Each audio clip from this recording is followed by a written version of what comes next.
Hello, एक बार फिर से स्वागत है आपके अपने चैनल चलो बागवानी करे पर। तो फ्रेंड्स, पौधे तो हम सभी अपने गार्डन में लगाते हैं, लेकिन उन पौधों की ग्रोथ किस तरह हो रही है उस पर ध्यान बहुत कम लोगों का होता है। जी हाँ, अलग अलग तरह के पौधों की अलग अलग तरह की ग्रोथ होती है। इससे पहले जब मैं देहरादून में शूट कर रहा था, वहाँ पे मैं कुछ पौधों की ग्रोथ देख के हैरान हो गया था। उनमें से एक प्लांट है रबर प्लांट। रबर प्लांट की हाइट वहाँ पे लगभग 12 से 13 फुट थी, वो भी गमले के अंदर। लेकिन अब मैं हूँ राजिम में, शूट कर रहा हूँ, बैक टू बैक वीडियोस आ रही हैं। इससे पहले आपने काफ़ी सारी वीडियोस देखी। अब मैं नेक्स्ट घर पे आ चुका हूँ। बहुत ही सुंदर यहाँ पे गार्डन है। गार्डन की एंट्रेंस पे ही मैं रबर प्लांट को देख के शॉक हो गया, क्योंकि इससे पहले जो मैंने रबर प्लांट की ग्रोथ देखी थी वो देहरादून में अच्छी देखी थी, लगभग 12-13 फीट। लेकिन यहाँ पे इसकी हाइट उससे भी ज़्यादा है और यहाँ पे ये प्लांट ज़मीन के अंदर लगा हुआ है। तो जैसा मैं शौक हुआ हूँ वैसे आप भी सुन के शौक हो चुके हैं, लेकिन जब आप देखेंगे तो आप और भी ज़्यादा शौक हो जाएंगे। इसी तरह के यहाँ पे बहुत सारे पौधे हैं जो मैं आज दिखाने वाला हूँ। ना केवल नीचे, छत पे भी ढेरों आपको वैरायटी देखने के लिए मिलने वाली है। बहुत ही अच्छी गार्डनर हैं, उनके हस्बैंड भी उन्हें बहुत ज़्यादा सपोर्ट करते हैं। तो उनकी भी हम पूरी गार्डनिंग जर्नी जानेंगे, उनकी स्टोरी जानेंगे, साथ ही जानेंगे किस तरह से उन्होंने अपने सुंदर गार्डन को तैयार किया है। तो वीडियो में आप बने रहिएगा, बहुत मज़ा आने वाला है। चैनल पे चल रही है Chhattisgarh series back to back episode के साथ। हर दिन सुबह 10 बजे मैं वीडियो अपलोड कर रहा हूँ। चैनल को सब्सक्राइब करें, बेल आइकन पे क्लिक करें ऐसी वीडियोज़ के लिए। मैम के साथ मैं कुछ रील्स बनाने वाला हूं, जो कि आप फेसबुक पे और इंस्टाग्राम पेज पे भी देख पाएंगे, तो वहां भी ज़रूर चेकआउट करिएगा। फिलहाल के लिए आज की वीडियो हम स्टार्ट करते हैं।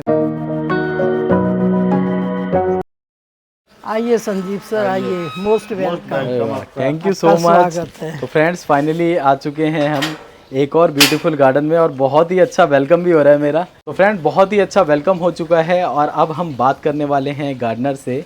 तो हमारे साथ हैं ललिता अग्रवाल जी और उनके हस्बैंड, दोनों ही मिलके बागवानी कर रहे हैं। लेकिन ललिता मैम का जोश बागवानी की ओर बहुत ज़्यादा है और सर का योगदान है इनके बागवानी को आगे बढ़ाने के लिए, तो कई तरह से सपोर्ट करते हैं। मैम, आज की वीडियो शुरू करने से पहले और आपका गार्डन कवर करने से पहले जी मैं ये जानना चाहूँगा, आखिर आपने बागवानी कब शुरू की और किस तरह आपका बागवानी की ओर रुझान आया, जी किस तरह ये सफ़र आगे बढ़ रहा है? जी जी बागवानी का संदीप जी, मुझे बचपन से ही बहुत शौक था। जी जब मैं बहुत छोटी थी तभी मैं पेड़ों के नीचे खेलती और डालियों को इधर उधर करती थी। जी। वो शौक मेरा बढ़ते चले गया और आज मैं इतने बड़े गार्डन में, अपने स्कूल में, जहाँ मर्जी मैं प्लांट कहीं भी निकल जाती हूँ वहाँ से ही कटिंग लेके कैंची अपने साथ रखती हूँ और आके लगाती हूँ। वाह। जितना हम पौधे लगाएं उतना ही हमारा घर, मुझे लगता है, ज़्यादा खूबसूरत होगा। जी, आपने नीचे तो मैम बागवानी करी रखी है, लेकिन बाहर से नज़र आ रहा है आपकी छत के ऊपर भी बहुत सारे पौधे हैं। तो नीचे से ऊपर सभी जगह आपने प्लांटेशन किया हुआ है? जी जी जी अरे वाह। और इसके अलावा मुझे आपसे जब मैं पहले भी बात कर रहा था तो हमारी बात हो रही थी कि आपने स्कूल में भी प्लांटेशन काफ़ी की है। जी तो हाँ। थोड़ा सा हमारे व्यूअर्स को वहाँ के बारे में बताएं।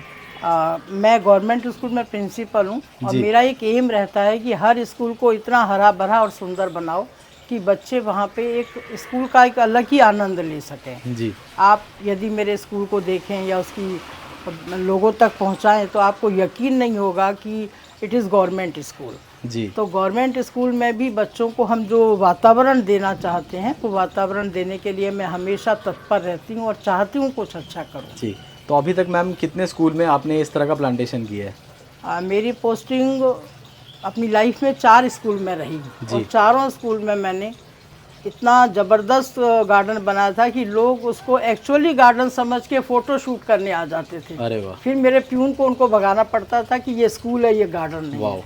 तो हमें अगर कुछ वहाँ की पिक्चर्स वगैरह मिल जाए तो मैं इस पर अटैच करना चाहूँगा। मैं आपको पिक्चर्स बिल्कुल अवेलेबल करा दूँगी। जी। तो फ्रेंड, फाइनली अब हम शुरू करेंगे पूरा का पूरा गार्डन कवर करना। मैम, सबसे ज़्यादा अट्रैक्शन आपके गार्डन के लिए मुझे आया आपका एक बहुत ही सुंदर ट्री देखकर, जो कि है रबर प्लांट। जी जी रबर प्लांट मैंने अभी तक गमलों में ही देखा था। सबसे बड़ा रबर प्लांट जी मैंने एक गार्डनर हैं देहरादून में, उमा जी, जी उनके गार्डन में देखा। उन्होंने अपने लगभग 20-21 इंच के गमले में 12 से 13 फुट लंबा रबर प्लांट ग्रो किया था। लेकिन आपके गार्डन में अब मैं आया हूं तो मुझे इसका ट्री देखने का मौका मिला। तो प्लीज़ हमारे व्यूअर्स को अपना ट्री दिखाएं रबर प्लांट का, और कब लगाया, किस प्रकार लगाया, किस तरह आपने ग्रो किया, ये सारी बातें हमारे व्यूअर्स से शेयर करें, ताकि अगर उन्हें भी मौका मिलता है इस तरह का ट्री बनाएं तो वो किस तरह बना सकते हैं। संदीप जी, मैं ये कहना चाहूँगी कि 2 या 3 फीट का मैंने 2-3 साल पहले ये ट्री मार्केट से परचेस किया था। वाह। और बस एक कॉर्नर में इसको मैंने पोजीशन दे दी। वो कॉर्नर से ही वो ग्रोथ करके आज जो पोजीशन लिया है, वो उसमें मैंने कोई एक्स्ट्रा एफर्ट नहीं लगाया जी। सिर्फ उसको मैंने लगा दिया और उसको समय समय पर खाद पानी देते चली गई। और मित्रों सभी को बताना चाहूँगा लगभग 25 से 30 फुट इसकी हाइट हो चुकी है। अगर 2 मंजिला इमारत की बात करें तो आप देख सकते हैं बगल में एक घर आपको नज़र आ रहा है, उसी के बराबर इसकी हाइट है।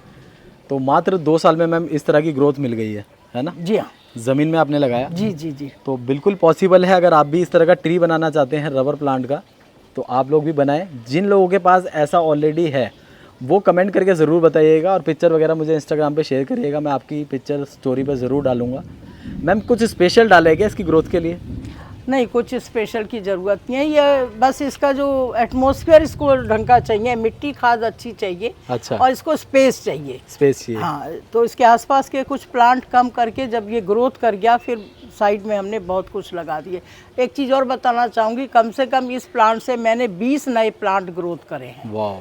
तो इसकी कटिंग ही बहुत इजीली किसी भी पॉलीथीन बैग में हम इसे ग्रो कर सकते हैं। जी।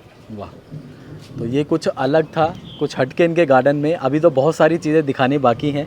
बगल में चलेंगे मैम, इस तरफ भी काफ़ी ज़्यादा ग्रीनरी नज़र आ रही है, कुछ फ्लावरिंग हमें नज़र आ रही है, इसके बारे में बता दीजिए।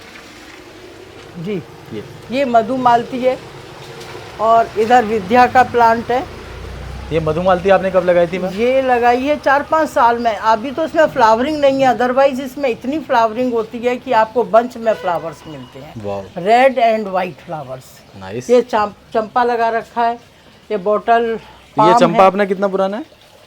चंपा हमारा ज़्यादा पुराना, 2-4 साल में ही। इसको तो हमने काट के हाफ कर दिया, इतना ज़बरदस्त इसमें ग्रोथ थी। अच्छा। और फ्लावरिंग भी इसमें बहुत होती है। बहुत अच्छी खुशबू आती होगी फ्लावरिंग में। जी जी जी। नाइस। और इसके बगल में देखिए फ्रेंड, एक बॉटल पाम मैम ने लगाया हुआ है। ये कब लगाया था मैम? बॉटल पाम 5 साल हो गए होंगे, 4-5 साल में बहुत हैवी इसने ग्रोथ की है। और कितना बड़ा लाए थे आप जब लाए थे? ये 2-3 फीट का ही था, सभी प्लांट अच्छा। में छोटे ही लाई हूँ। सारे छोटे छोटे जी, 2-3 जी, फीट जी। के थे और सभी को 2-3 साल में ही बहुत अच्छी ग्रोथ मिली 4 है। साल में इसकी ग्रोथ है, वाह। 3-4 साल में। तो 4 इयर्स में देखिए फ्रेंड कितना मोटा इसका नीचे आप देख रहे हैं स्टेम हो चुका है। तो बहुत ही ज़बरदस्त ग्रोथ हो रही है सारे ही प्लांट की। आई थिंक यहाँ की मैम मिट्टी भी काफ़ी अच्छी है। जी जी, मिट्टी बहुत अच्छी है, खाद पानी, एटमॉस्फेयर, क्लाइमेट, एवरीथिंग इस एरिया में है। वाह। और ये बहुत ही अच्छा फाउंटेन नज़र आ रहा है मुझे। वाह। ये मैम किस तरह बनाया और किसने बनाया इसे? ये वेस्ट मटेरियल से, घर में कुछ पाइप पड़े हुए थे। अच्छा। तो मेरे हस्बैंड ने इन पाइप को यूज़ करके इसको फाउंटेन का रूप दे दिया। वाह। तो ऐसा लगता है जैसे गांव में वो होते हैं ना हमारे नल के हैंडपंप होते जी, हैं जी, जो। जी, तो जी, बिल्कुल वैसा ही रूप दे दिया है इसको और जी। बहुत ही अच्छे तरीके से, बिल्कुल नेचुरल ऐसा लग रहा है कि सीमेंट से ही बना होगा। लेकिन आप ध्यान से देखेंगे तो यहाँ पे पाइप का इस्तेमाल किया गया है और पानी ऐसा बिल्कुल ना समझे कि वेस्ट हो रहा है। यहाँ से जो पानी जा रहा है नीचे जा रहा है टब में और टब से वापस फिर ऊपर आ रहा है। तो बहुत ही अच्छे से सर ने डिज़ाइन किया है। तो इस तरह की कई सारी हमें क्रिएटिव चीज़ें गार्डनर्स के गार्डन में देखने के लिए मिलती है।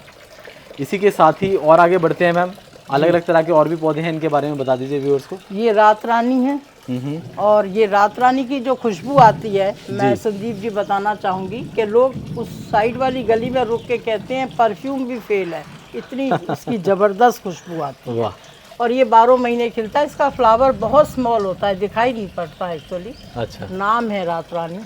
वाह। एक ये लौंग है, मोस्टेरा। ये देखिए जी, पीछे क्या है?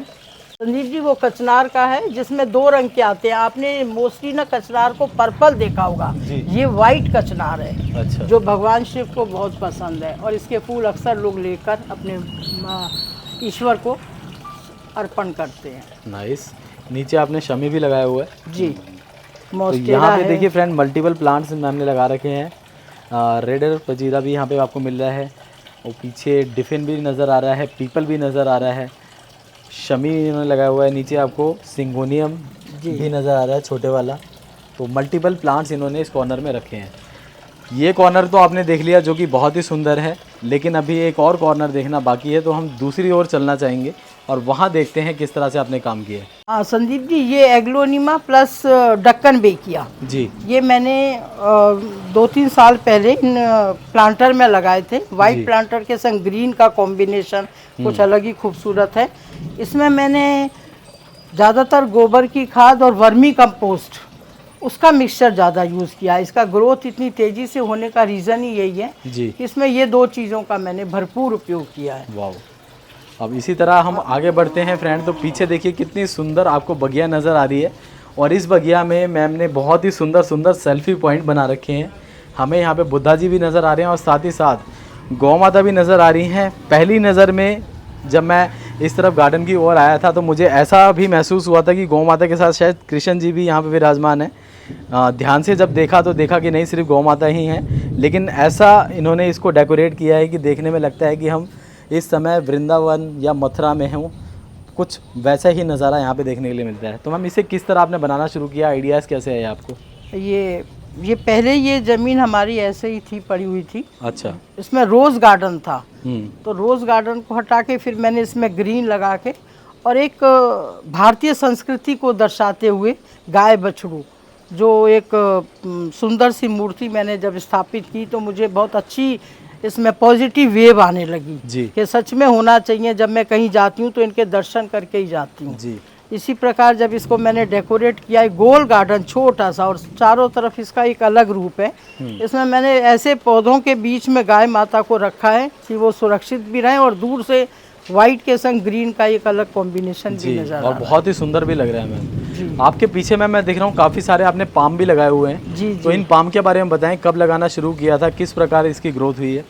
हाँ, ये अरेका पाम मैंने बाउंड्री के किनारे किनारे लगा दिए। इसकी एक अलग ही ब्यूटी है वाह। क्योंकि ये इसमें कभी भी लीफ ख़त्म नहीं होती, ये हमेशा सदाबहार है और जी। गर्मी में भी ये इस घर को में ठंडा रखा हुआ था जी। क्योंकि इसकी पत्तियां हमेशा हरी रहती हैं और एक सुखद वातावरण पैदा करती हैं। और मैम अरेका पाम तो इतने बड़े मैंने किसी गार्डनर के पास अभी तक नहीं देखे थे, आपके पास मैंने देखे हैं। जी जी। अभी तक गमलों में ही हम इन सब पौधों को देख रहे थे। जी जी। लेकिन आपने इसे ज़मीन दी है और काफ़ी अच्छे ग्रोथ भी कर गए हैं। आगे बढ़ेंगे, और कौन कौन से पौधे आपने लगाए हैं यहाँ पर? ये चीकू है, ये ब्लैक हल्दी है, मेडिसिनल प्लांट है। जी। वो हमारा शहतूत है, फाइकस है। वाह। ये मैंगो है, 12 आम जिसमें हमेशा आम फलते हैं। अभी ये सीज़न थोड़ा सा गर्म सरद ज़्यादा हो गया इसलिए नहीं कर पाया। वो ट्रम्पेट क्रीपर है। ये छोटे से कॉर्नर ऐसे डेकोरेट किए हुए हैं बाम के नीचे। बहुत बड़ा फाइकस है और ये सब तरह के प्लांट मैंने इसमें लगा रखे हैं ताकि ये गर्मियों में यहाँ पे एक अलग तरह का एहसास मुझे होता है। जी। और पीछे की तरफ मैं देख रहा हूँ ये जो एरिया है ये भी काफ़ी सारे प्लांट से भरा हुआ है। शायद काली हल्दी यहाँ लगा रखी है। ब्लैक हल्दी ये है जिसकी लीफ में ब्लैक होता है ना। अच्छा, ये इधर ब्लैक हल्दी है और ये नेचुरल हल्दी है। और इधर हमारी दूसरी वाली जो हल्दी नॉर्मल वाली होती है वो है। जी जी। ओके। ये हल्दी मेरे को खरीदनी नहीं पड़ती। अच्छा। घर की हल्दी ही मेरे पास इतनी हो जाती है कि साल भर के मैं इस हल्दी को ही पिसवा के अपने घर में यूज करती हूँ और लोगों को दे भी देती। मतलब बिल्कुल ऑर्गेनिक खा रहे हो। ऑर्गेनिक। जी जी जी जी। पीछे हम देख रहे हैं यहाँ पे गुलाब वगैरह भी काफ़ी लगा रखे हैं आपने। तो जगह जगह फ्रेंड आपको गुलाब भी नज़र आ रहे हैं। हालांकि फ्लावरिंग अभी ज़्यादा नज़र नहीं आएगी, लेकिन फिर भी इन्होंने पौधे काफ़ी लगा रखे हैं। पीछे मैम एक और आम का पेड़ लगा हुआ है। जी जी। तो ये गुठली से लगाया या ग्राफ्टेड लाए हो? ये गुठली से ही है। अच्छा। गुठली के कम से कम 30-40 मैंने ट्रांसफ़र करे हैं प्लांट। जी। हाँ संदीप जी, ये एक मैंगो है, स्पेशल है। इसकी लीफ आप देखिए ध्यान से। और ये मैंगो जो है इसमें 12 इसमें हमेशा मैंगो आते हैं। वाह। ये मैंने मार्केट से ख़रीद के यहाँ लगाया था। विथिन 2 ईयर इसकी ग्रोथ अच्छी हो गई है। बहुत स्मॉल में लेके आई थी। ये ग्राफ्टेड होंगे मैम? ये हाँ जी हाँ। तो इन्होंने फ्रूटिंग करी है अभी तक? जी, फ्रूटिंग एक बार कर चुके हैं। एक बार कर चुके जी, हैं। जी। लगभग कितने आम मिल गए आपको? स्मॉल में थे 4-5 आम दिए। 4-5 आम मिल गए। जी। अमेजिंग। हाँ, बहुत ही छोटा था, आम का वेट नहीं ले पा रहा था वो। अच्छा जी। इतने छोटे में ही आ गए थे वाओ। इसमें मैंगो। आपके पीछे मैम ये जो प्लांट है बहुत ही सुंदर लग रहा है। फाइकस बहुत ही बुशी है। ये आपने कब लगाया था? ये फाइकस लॉन्ग टाइम हो गया, बहुत हैवी है इसकी ग्रोथ। फाइकस लगाया था, मुझे लगता है 2-3 साल पुराना है। अच्छा। और ये एक शहतूत का पेड़ है, इसमें बहुत शहतूत निकलती है। और ये एक्वाजेरा है, रेड एक्वाजेरा। इसमें बंच में फ्लावर्स निकलते हैं। ये 3 प्लांट एक संग मैंने इसको लगा दिए हैं और आज इतने बड़े हो गए हैं। नीचे जी, देखिए जी। बुद्धा जी भी विराजमान हैं। बुद्धा जी का बाल रूप है। जी जी, बाल रूप है बुद्धा जी का। बचपन की याद है, उनके चेहरे पे एक अलग कोमल मुस्कुरान है जी। बुद्धा जी के। और वो देखने में भी सुंदर है और एक हमेशा प्रेरणा स्रोत के रूप में मैंने इनको यहाँ पे स्थापित किया। एक इनका मोटिवेशनल, कुछ चेहरे को देख के कुछ पॉजिटिव एनर्जी आए। एक ये मैंने पपाया लगा रखा है, हल्दी है नीचे, ये पपाया है, ट्रम्पेट क्रीपर है ये। अरे वाह, फ्लावरिंग भी मैम बहुत ज़बरदस्त हो रही है। फ्लावर देता है ये कि इसमें तो आपको कभी एनी टाइम जब आएंगे ना, black bird and butterfly, lot of butterfly यहाँ पे हमेशा रहती हैं। देखिए फ्रेंड, कितनी ज़्यादा फ्लावरिंग हो रही है। तो इसे कब लगाया था मैम आपने?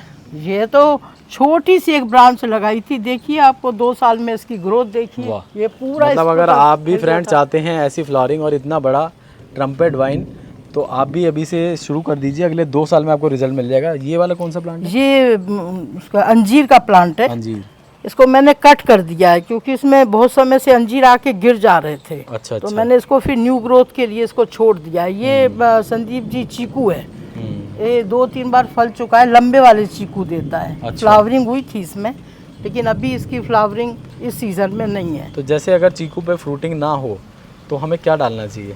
इसके लिए हम डीएपी ज़्यादा यूज़ करते हैं, पोटाश यूज़ करते हैं, या फिर ये नेचुरल खाद। ये अच्छा। नेचुरल खाद इसको तेज़ी से आप grow नेचुरल करती करते हैं या फिर इनऑर्गेनिक करते हैं? आप डीएपी यूज़ करते हैं? है। ये बहुत कम शॉर्ट पीरियड में, जब ये ग्रोथ नहीं कर रहे हैं तब। अच्छा, बाई चांस जब आपको लगता है कि ग्रोथ बिल्कुल नहीं हो रही तब आप डाल देते हैं? बाकी डीएपी की ज़रूरत नहीं पड़ती, मेरे पास वर्मी कंपोस्ट बहुत है। अच्छा। फिर ये गोबर की खाद बहुत है जी, क्योंकि आसानी मैं से देख रहा हूँ मिल आपने जगह जगह गोबर की खाद को डाला हुआ है। जी जी जी। जी, आप चलते हैं पीछे की तरफ। ये दिखाना चाहूंगी, पान का जंगल हो रखा है। अरे वाह, दीवार से आप देखेंगे एज ए मनी प्लांट। आप नीचे से देखिए फ्रेंड, पूरा दीवार पे चिपकते हुए ऊपर इसकी ग्रोथ हो रही है और पूरा भरा हुआ है चारों तरफ। ऊपर आएंगे तो ऊपर देखिए पूरा का पूरा जंगल बन गया है।